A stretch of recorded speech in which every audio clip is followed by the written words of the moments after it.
Sebelumnya, Tarik Halilintar sempat menghapus semua foto bersama Fuji dalam Instagramnya.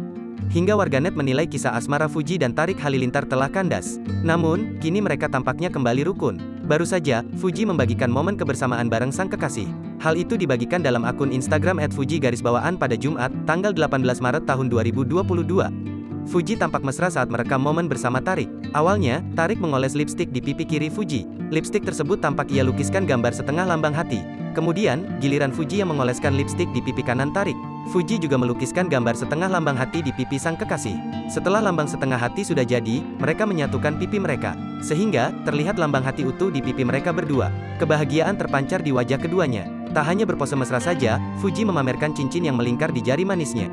Momen ini bak isyarat Fuji tengah dilamar Tarik Halilintar. Namun, Fuji tidak memberikan penjelasan detail terkait cincin yang ia pamerkan itu. Fuji hanya memberikan caption singkat dalam unggahan tersebut. "Yes," tulis Fuji. Unggahan tersebut langsung dibanjiri komentar dari rekan-rekan